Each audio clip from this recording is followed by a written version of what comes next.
Hola a todos, bienvenidos a la tercera parte de nuestro unboxing en Retrobasket Spain. Me acompaña como siempre mi compañero de fatigas, el increíble Billy Boy. Buenas tardes, Billy Boy. Buenas tardes a todos los que están viendo este video porque va a ser impresionante. Efectivamente, va a ser impresionante. Como veis, hemos cambiado el tapete de presentación para mostrar los cromos. Estamos en continuo aprendizaje y cada vez intentaremos hacerlo mucho mejor. Hemos cogido la parte trasera de el tablero de juego del juego de mesa Trivial de la revista Estrellas del Básquet 16, que será otro protagonista del canal. Vais a ver otro vídeo en el que tenemos un unboxing de nuestro juego, de nuestro Trivial, con el que muy pronto empezaré a jugar con todos vosotros. Pero hoy vamos al grano. Si recordáis, en el segundo vídeo nos quedamos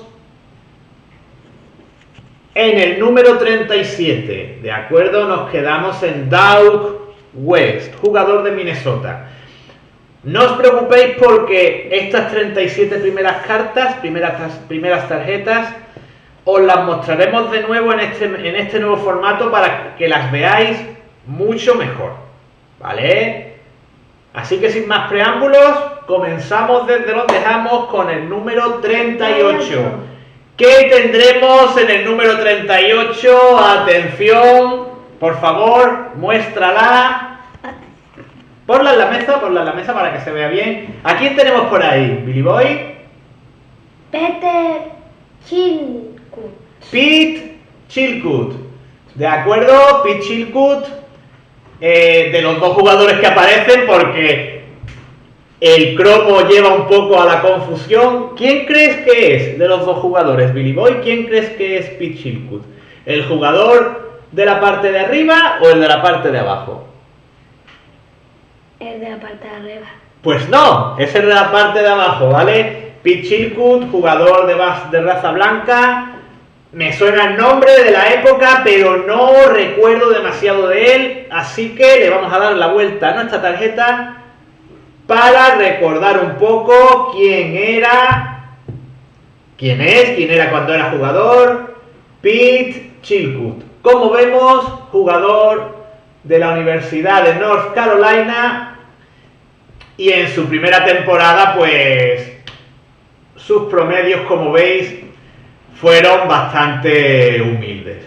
Una media de minutos por partido reducida. Anotó los dos triples que intentó, ¿vale? Cosa destacable, ¿vale? Y vamos a ver qué nos cuentan sobre él en el comentario. Como veis, nos dicen que fue el último jugador de la primera ronda del draft y que su actividad se vio limitada como rookie. Creo que su carrera tuvo algo más de continuidad, ¿vale? Porque el nombre me suena, ¿vale? Lo de Pete Chilcutt me suena. En la foto parecía, si os dais cuenta, ¿vale? Parecía que no tenía el aspecto de ser un jugador de mucha estatura en la foto, ¿vale? Pero la impresión era errónea, porque como veis medía 6 pies 10 pulgadas, ¿vale? Como siempre, este perfil de jugador era muy parecido, ¿vale? Reboteador y con un buen tiro exterior. No solían pegarse mucho con los rivales debajo del aro, ¿vale? Es decir, jugador, como hablábamos el otro día de Eric Kessler, si no recuerdo mal el nombre, jugador al que más bien le gustaba ensuciarse poco, ¿vale? Jugaba desde fuera, tiraba sus tiritos y ya está. De manera que hoy en día le habría ido mejor en el baloncesto actual. Colocamos por aquí en la parte izquierda de vuestras pantallas a Pete Chilcutt. A partir de ahora veremos las tarjetas de 3 en 3. Y Billy Boy, por favor, vamos a ver el Siguiente jugador, número 39. Sí. Número 39. A ver a quién tenemos por aquí. Muéstrala, por favor, Billy Boy. ¿Y a quién tenemos por aquí? Orlando Worth. Orlando Woodridge. Worthy. Orlando Woodridge. Nuestro segundo cromo de hoy, nuestro segundo jugador de hoy. ¿Qué decir de Orlando Woodridge? Me imagino que todos los que estáis por ahí lo recordaréis perfectamente. Jugador mítico de toda esta época, jugador rocoso, como podéis ver en su físico, y que entre los equipos en los que jugó podemos destacar los Chicago Bulls, Los Ángeles Lakers, y en esta época jugó en Detroit Pistons. Pero como veréis por detrás de la tarjeta, si no me equivoco, hubo más equipos en su trayectoria. Aquí le vemos usando unas gafas de protección que utilizaría más bien en la última fase de su carrera. Y vamos a ver los datos estadísticos de este grandísimo jugador, ¿vale? Al que me imagino que recordáis. Orlando Woodridge. Número 6 del draft en la temporada 1981, en el draft de 1981. Y vamos a ver aquí sus estadísticas. Tuvo unos inicios difíciles en su temporada rookie con los Bulls, como podemos ver, pero a partir de ahí sus estadísticas empiezan a subir notablemente. Fijaos, 16,5 puntos, 19,3. Si veis sus estadísticas en rebotes, tanto ofensivos como defensivos, también van creciendo notablemente. De acuerdo, un jugador muy fuerte físicamente, ¿vale? Con gran capacidad anotadora en muchas fases de su carrera, pero que desgraciadamente se vio maltratado por las drogas, ¿vale? Tuvo que dejar de jugar en diferentes ocasiones y entrar en centros de rehabilitación, ¿de acuerdo? Y también, me imagino que muchos sabréis que desgraciadamente ya Orlando Woodridge falleció, ¿vale? Hace unos años que falleció. Más cositas sobre Orlando Woodridge. Pues si os fijáis en sus promedios anotadores, ¿vale? Vemos que una vez que llega Michael Jordan a Chicago, ¿vale? En la temporada 84-85, sus promedios no se ven especialmente reducidos. Daos cuenta, 22,9 puntos, 20,7. De manera que el problema para Orlando Woodridge fue su adicción, ¿vale? Eso fue lo que lastró su carrera, porque de lo contrario, quién sabe, podría haber sido incluso un buen acompañante para Michael Jordan. Quizás a Jordan no le gustaba tener al lado a alguien que acaparara tanto el balón y anotara tanto, pero ya os digo, para mi gusto, a mí siempre fue un jugador que me gustó mucho. Vemos temporada 86-87, también sus promedios en los New Jersey Nets fueron muy buenos, exactamente igual que en la última en Chicago, 20,7. Y ya vemos después, temporada 87-88, solo 19 partidos. Es de suponer que ese fue el año, o uno de los años, porque creo que tuvo que ingresar en centros de rehabilitación en más de una ocasión. Fue uno de los años en los que tuvo que dejar de jugar para proceder a su rehabilitación, a su cura, para volver a la actividad como profesional. Posteriormente pasó a los Lakers, que es donde muchos lo recordaréis, ¿vale? Y a mí me gustó, su etapa en los Lakers a mí me gustó. Y a partir de ahí, daos cuenta cuando juega en Denver, los grandísimos porcentajes promedios de anotación que consigue. ¿De acuerdo? Era evidente que en los Lakers, en un equipo tan bueno, con tantas estrellas, iba a ser más un jugador de reparto, pero en cuanto vuelve a un equipo de menor calidad, sus promedios volvieron a subir. Y nada más, hablaremos mucho porque ya creo que Billy Boy se está aburriendo de tanta charla. ¿No es así, Billy Boy? Por tanto, vamos a pasar al siguiente jugador porque hablaremos mucho en nuestro canal de Orlando Bullrich, ¿vale? Porque esto parece las historietas del abuelo Cebolleta. ¿Sabes quién es el abuelo Cebolleta, Billy Boy? No sé. Era un personaje de cómic que siempre contaba historias de cuando era joven, igual que hace Tito, por eso Tito es el abuelo Cebolleta. Y atención, sin más preámbulos, vamos a por el siguiente cromo. Vamos a ver a quién tenemos por aquí, por favor, muéstrala en pantalla. Eric Lechner, tenemos aquí a Eric Lechner. La cosa va últimamente de jugadores blancos a los que no les gustaba mucho la leña, ¿vale? Jugadores blancos blanditos, y aquí tenemos otro más, Eric Lechner, con la maravillosa equipación que llevaba Charlotte Hornets en aquella época. Veamos qué podemos ver por aquí sobre Eric Lechner. Por supuesto, como tantísimos jugadores blancos que hemos visto ya, fue seleccionado por, oh sorpresa, Utah Jazz. De nuevo está cortado por el mismo patrón de muchos de esos jugadores anteriores que hemos visto. 6'11", pivot, cercano a los 7 pies. Fijaos que el perfil es un hermano gemelo de Pete Chilcutt, al que tenemos al lado. Buen reboteador y taponador gracias a su estatura. Y segundo en el equipo en porcentaje de tiro. Fijaos, nacido en Inglewood, California, al lado del Forum de Los Ángeles. Por tanto, su sueño habría sido jugar en los Lakers, cosa que creo, a no ser que me equivoque, creo que no hizo.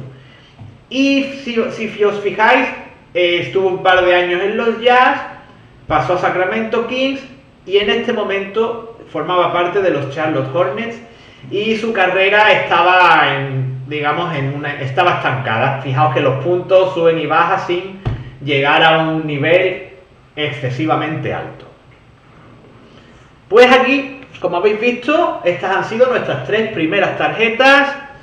Las pasamos a nuestro montoncito y continuamos, Billy Boy. Vamos a ver quién es el siguiente jugador. Por favor, Billy Boy, muéstralo en pantalla, ponlo en nuestro tapete. ¿Y a quién tenemos por aquí? Joe Klein. Joe Klein. Seguimos, la cosa va de armarios, ¿recordáis? Ramón Trecet creo que fue el primero en utilizar esa definición. Si me equivoco, por favor, disculpadme, ¿vale? Esos jugadores blancos gigantescos y que no eran excesivamente notables. Aunque en el caso de Joe Klein es un jugador mucho mejor que todos los anteriores que hemos visto. Fue fichado por Boston con unas expectativas altas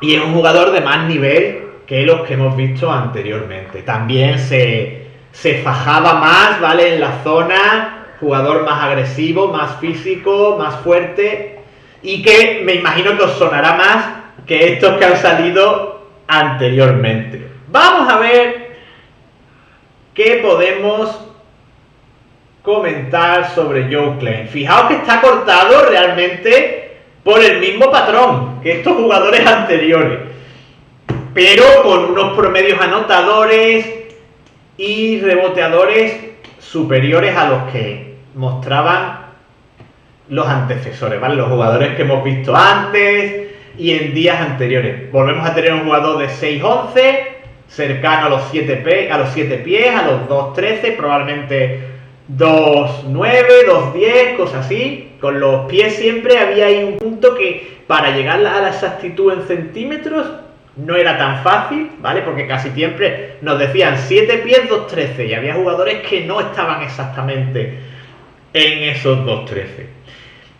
Y ya os digo, sobre todo cuando los Celtics lo adquirieron en el traspaso, esperaban más de esperaban algo más de él, pero como veis no terminó de despegar. Otro armario mejor, diría yo, ¿vale? Fijaos, una temporada en la que llegó a 9,8, casi 10 puntos por partido. Mejor de lo que son los jugadores anteriores blancos que hemos visto, pero tampoco para tirar cohetes, ¿vale? Un armario de los que tantos había en aquella época. Siguiente tarjeta. Billy Boy, por favor, haz los honores.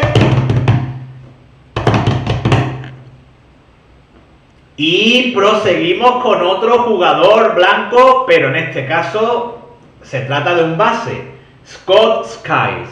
Este sí os sonará muchísimo a todos porque fue el primer escudero, el primer acompañante del gran Shaquille.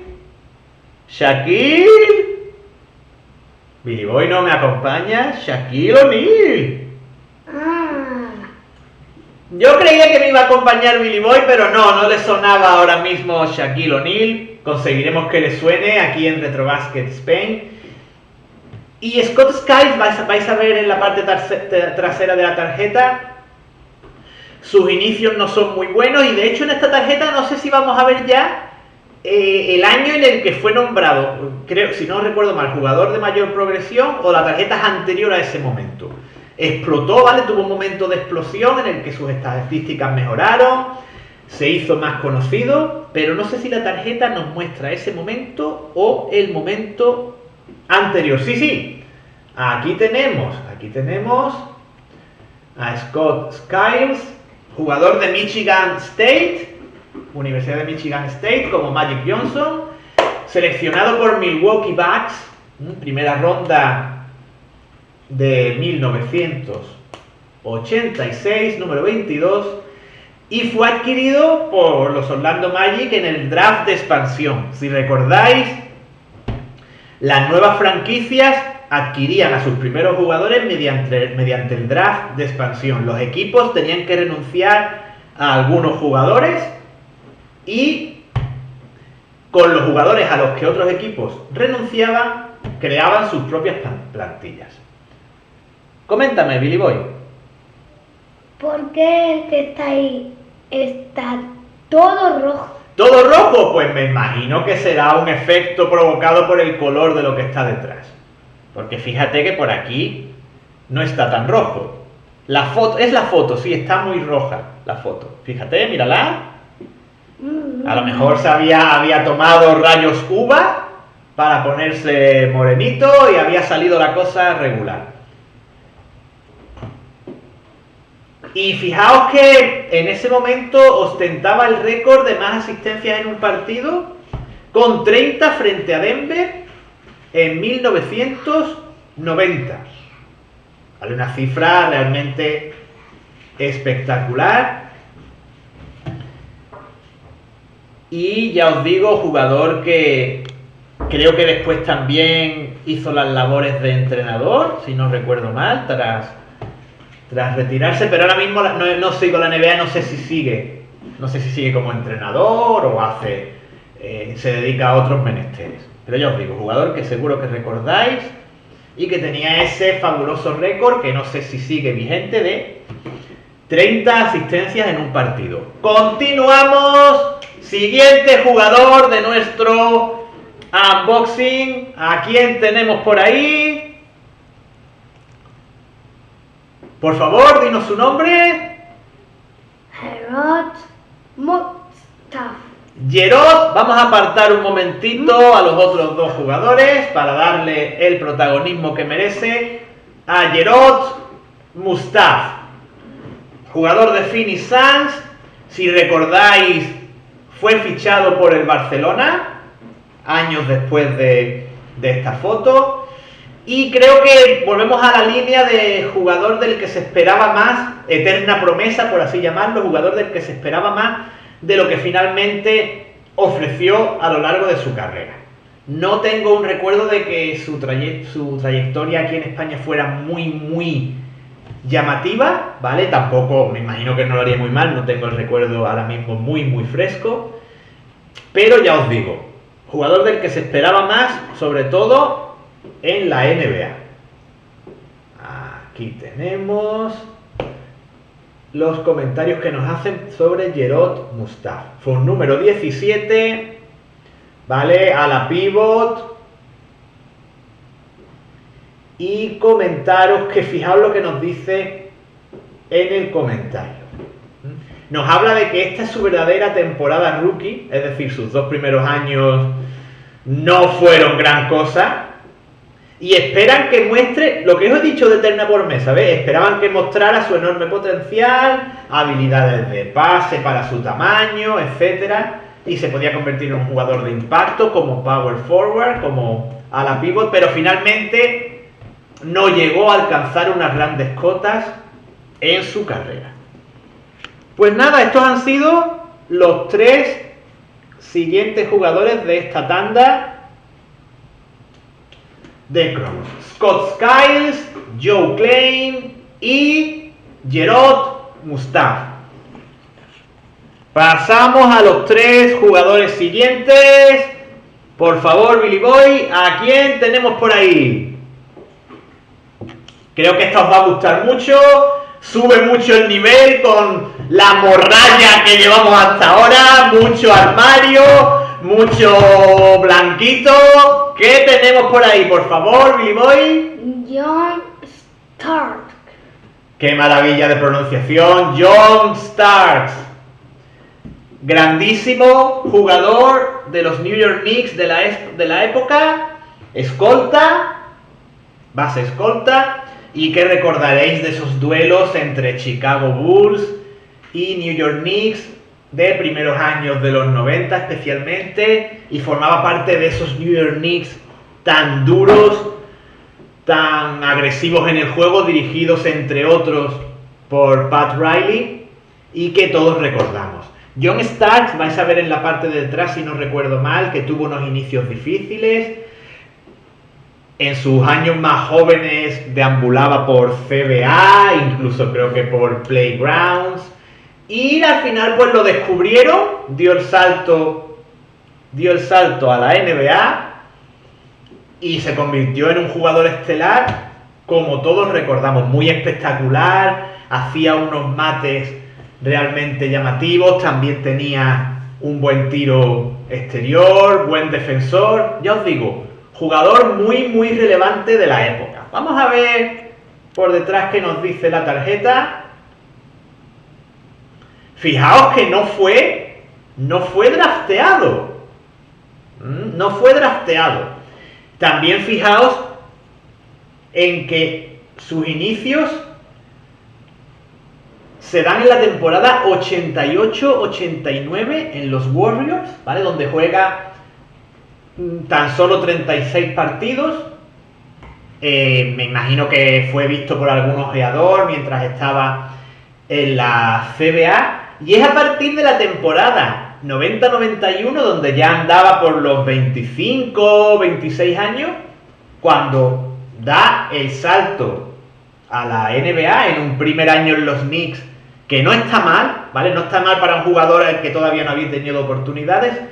Y un siguiente año, ¿vale? Temporada 91-92, en las que ya sus estadísticas suben notablemente. Se acerca ahí a los 14 puntos. Como veis, 13,9. Vamos a ver lo que nos dice, que creo que la definición que aparece abajo es muy buena.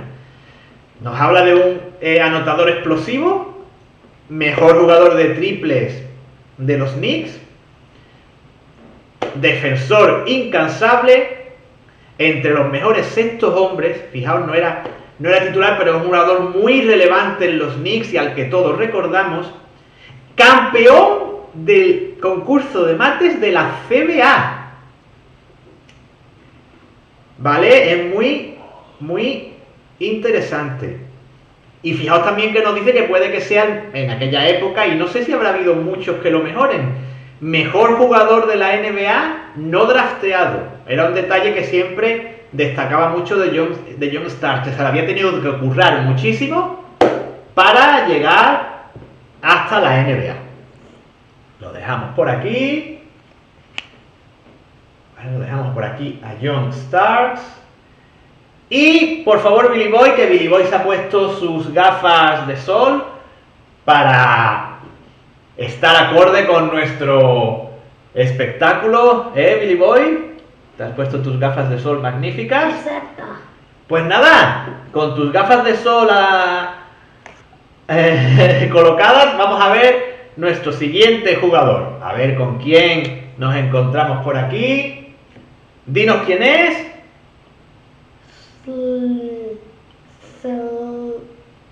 Le está costando a nuestro compañero Billy Boy. Es un nombre muy complicado. Sidale Thread. ¿Vale? Sidale Thread. Yo recuerdo que en la época quizás le diríamos Sidale Thread o algo así. De hecho, no sé exactamente la pronunciación de ese thread. Parece como la palabra amenaza, pero con dos T's. Vemos que en esta foto aparece defendido por Scott Skiles, del que hablamos antes. Y comentaros que es un jugador con una larga trayectoria. Jugó en Chicago Bulls. Quizás la época más recordada sea su época en Seattle Supersonics. Jugó en Los Ángeles Lakers. Y con la lectura de los libros que estamos comentando en el canal, descubrí que le gustaba la marcha, le gustaba salir por la noche, irse a la discoteca, etcétera, salir con los amigos, ir de fiesta. Es una característica que comentan como muy notable en los diferentes libros que he leído, ¿vale? Sobre todo, creo que en los que voy a comentar próximamente sobre los Chicago Bulls. Vamos a ver ¿qué nos comentan por aquí? Vemos que es un jugador que fue claramente de menos a más en su carrera. También podemos comentar que, fijaos, fue elegido cuando había infinidad de rondas de draft, no como ahora que hay dos. Fue elegido en la sexta ronda del 83 en el puesto 139. Ojo, puesto 139. A pesar de ello, a pesar de ser sexta ronda, puesto 139, permaneció en el equipo, permaneció en los Sixers en su primera temporada y a partir de ahí siguió jugando en la NBA todos los años que vemos y algunos más. Vemos que sus estadísticas van en ascenso gradualmente. Ya en su última etapa, por ejemplo, en los 76ers se aproxima a los 10 puntos. En Chicago vemos que sus cifras no son muy buenas, quizás eso explique lo que hablábamos de que hizo amistades a las cuales le gustaba salir con él ahí de fiesta. Y se va a Seattle, sus números mejoran, ya os digo, es la época en la que personalmente más lo recuerdo, en los Seattle Supersonics, junto con jugadores como Xavier McDaniel, Olden Polynice, Dale Ellis, etc.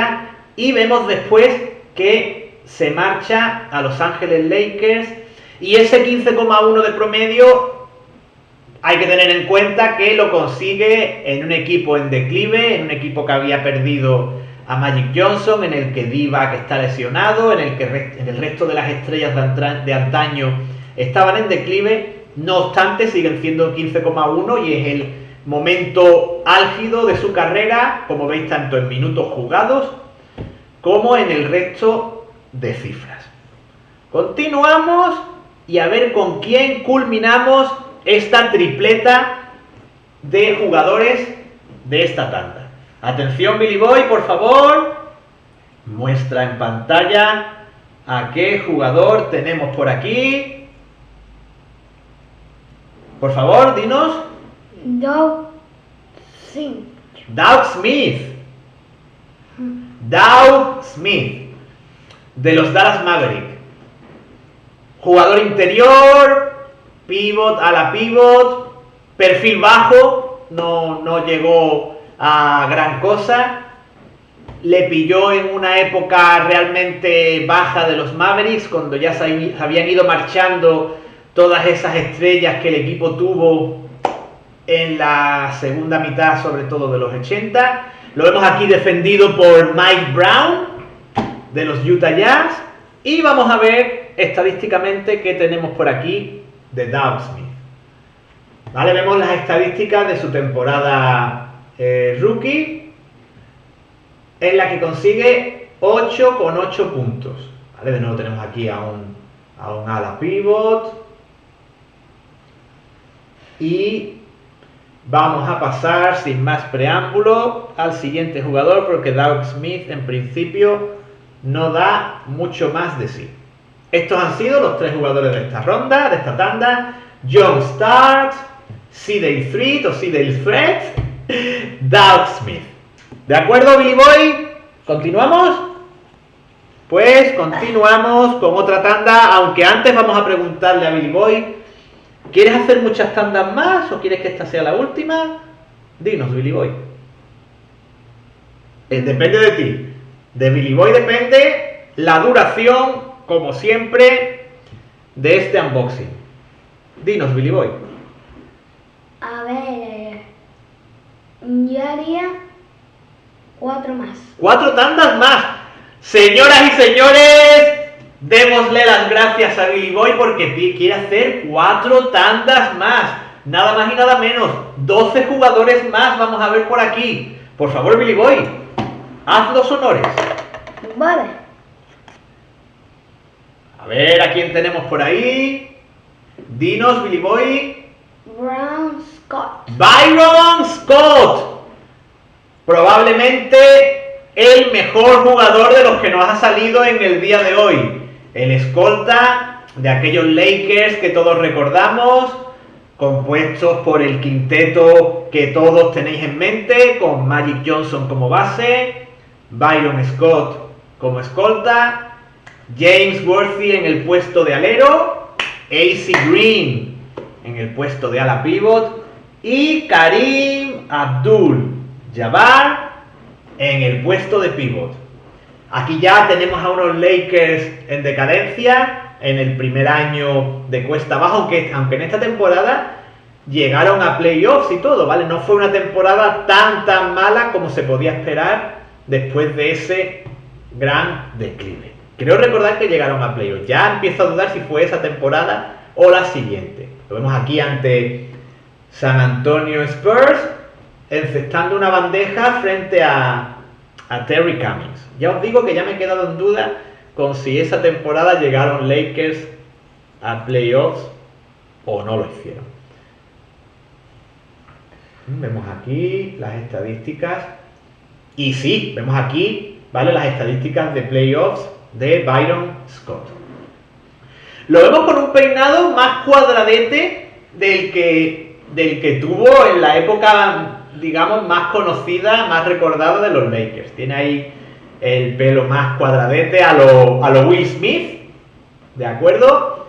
Vemos que fue drafteado por Los Ángeles Clippers y que probablemente, sí, nos lo indican ahí, fue adquirido en un intercambio con los Clippers. Los Clippers en aquella época parece que todo lo bueno se lo daban a los Lakers y adquirían todo lo que los Lakers no querían. Cada vez que un jugador veterano se quería marchar, lo mandaban al cementerio de elefantes, que eran los Clippers, y eso ocurrió con gente como Norm Nixon, como Jamal Wills y creo que con alguno más. Era como, por un lado, una amenaza, es decir, te tienes que ir a los Clippers, y por otro estaba la ventaja de seguir viviendo en la ciudad de Los Ángeles.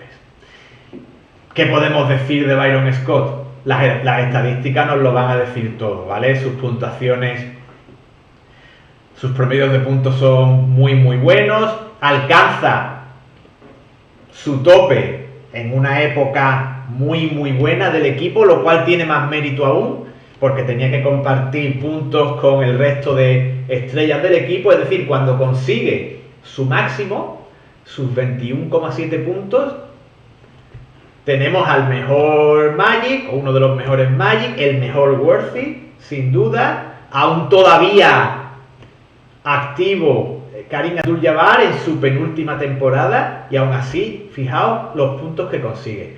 Jugador muy bueno en tiro exterior. Y como cosa curiosa que comenté en el comentario de uno de los libros de los que hemos hablado en el canal, de Los Ángeles Lakers, jugó en, lo diré, sí, jugó en Panathinaikos, disculpad, que no me venía a la cabeza, jugó en Panathinaikos en su etapa final de la carrera, cosa que no recordaba.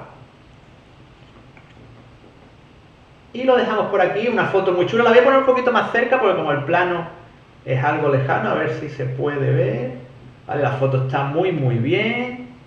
Y por favor, Billy Boy, vamos con la siguiente tarjeta. ¡Atención! Vamos a mostrarla, Billy Boy está muy emocionado. ¿A quién tenemos por ahí? Por favor, dinos. Willie Anderson. Ni siquiera voy a repetirlo porque la pronunciación de Billy Boy ha sido perfecta. Repítelo, por favor. Willie Anderson. Aquí tenemos a Willie Anderson en una tarjeta que, como veis, está en formato apaisado, formato horizontal, lo cual le ha resultado muy atractivo a Billy Boy. Por favor, Billy Boy, sí, dime. Y está muy bien así. Está muy bien, ¿a que sí? Un formato muy atractivo.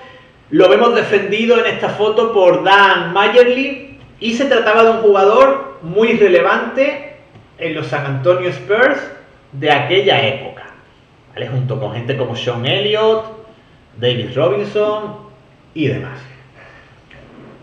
Vamos a ver sus estadísticas. Vemos que van de más a menos, lo cual realmente no indica tanto un declive como que el equipo fue mejorando en jugadores en su plantilla. Además vemos que sufrió una lesión, ¿vale? Pero que ya volvía a estar en su mejor momento y era uno de los mejores reboteadores entre, nos dice ahí, passing two guards, de acuerdo, entre los dos mejores reboteadores, ahora serían el puesto de dos, claro, entre los mejores escoltas, reboteadores y pasadores de la NBA. Sobre todo el aspecto reboteador creo que es el que destaca más en el caso de Willie Anderson. Aunque sus estadísticas como asistente tampoco están mal, unas 300 y pico asistencias por partido. Continuamos, vale, lo vemos, lo tenemos por aquí, vale, la vamos a colocar, bueno, la vamos a dejar así, por ahora, y vamos a ver la siguiente tarjeta, por favor. ¿A quién tenemos por ahí? Cuidado. Vamos a dejar paso para que se vea. ¿A quién tenemos por aquí? Por favor, coméntanos, Billy Boy. Sí, dinos. David Benoit.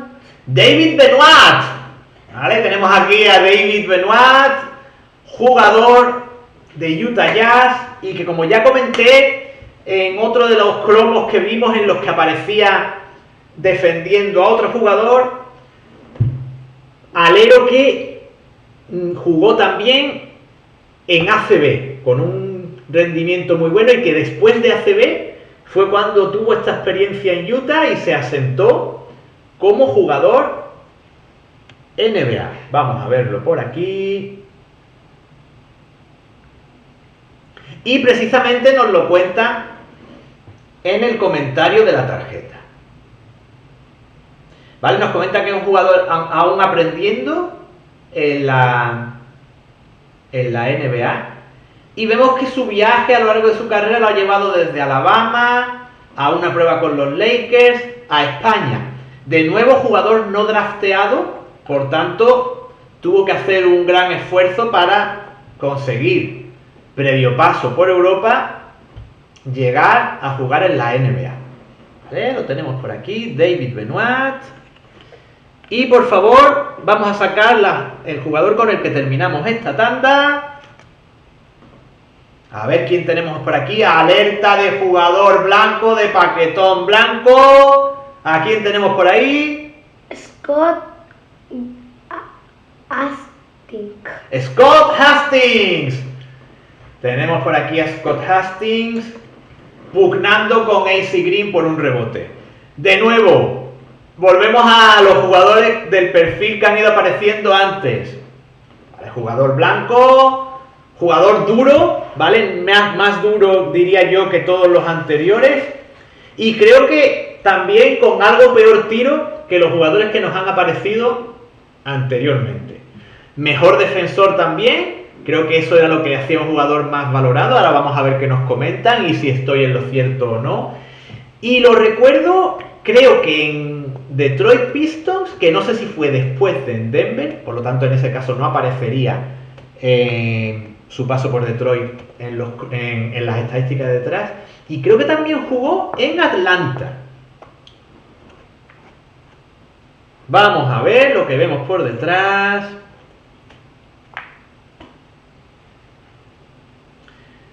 Y efectivamente está cortado por el mismo patrón que hemos visto anteriormente. Es decir, tenemos aquí otro armario empotrado. Un montón de años en Atlanta. Parece que con estas estadísticas que vemos, pues era el jugador 11 o 12. ¿Vale? Poco más de jugador 11 o 12. Y en el resto de equipos vemos que mismo perfil. Unos 10 minutos por partido. Y jugador que salía probablemente pues a hacer unas cuantas faltas al pívot rival y poco más. Aunque si os fijáis, de tiro tampoco andaba mal porque tiraba sus triplitos. Así que en ese aspecto estaba equivocado. Vamos a ver nuestros 4 jugadores de esta tanda. De acuerdo, 3 jugadores de esta tanda, perdón. Byron Scott, Willie Anderson y David Benoit. Ya Scott Hastings entra en la nueva tanda. Vale, va a ser el primero de la nueva tanda. Al estar este jugador apaisado, pues la verdad es que me he liado, ¿vale? Me he liado y ya se me estaba yendo la pinza. Bueno, Billy Boy.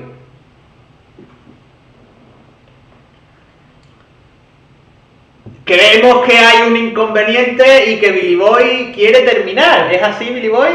Sí. Pues bueno, no vamos a dejar tirados a nuestros espectadores. Vamos a sacar 2 jugadores más.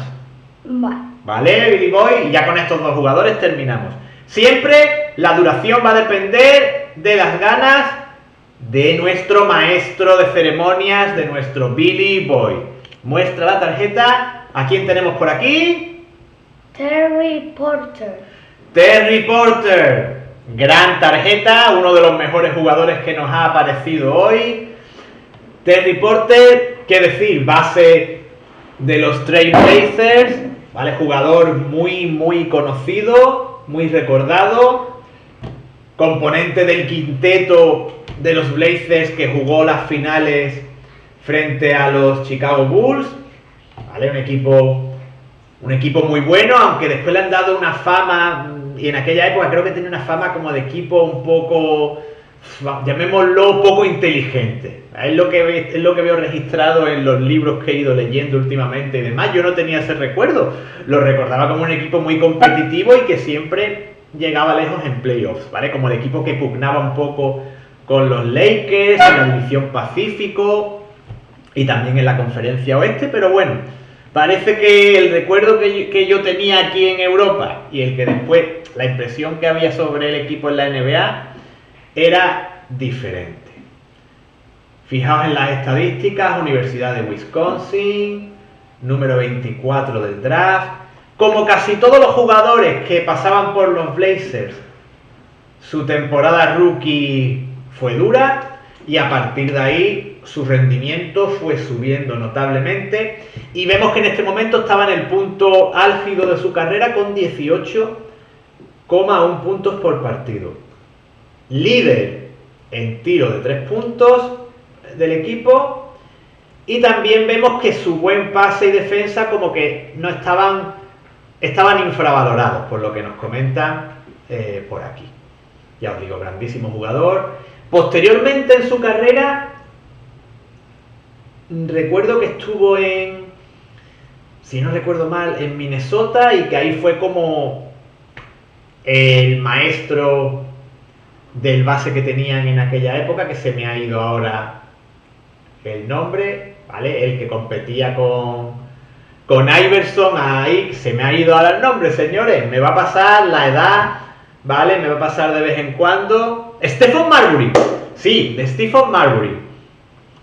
¿Vale? Hace poco en una revista vi un artículo en el que se veía a un Marbury o bien rookie o bien en sus primeros años, y Terry Porter le enseñaba a Marbury los secretos de la NBA y cómo enfrentarse a los rivales y cómo afrontar el hecho de ser un jugador estelar en la NBA.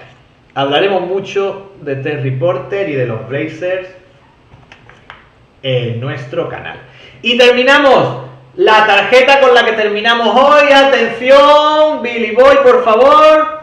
¿A quién tenemos por ahí? ¿Quién tenemos por ahí?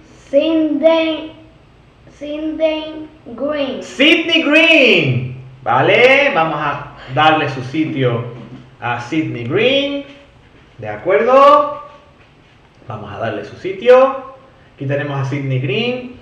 Jugador interior, perfil medio-bajo, tuvo algún año más destacado, pero ya os digo, tampoco era una gran estrella.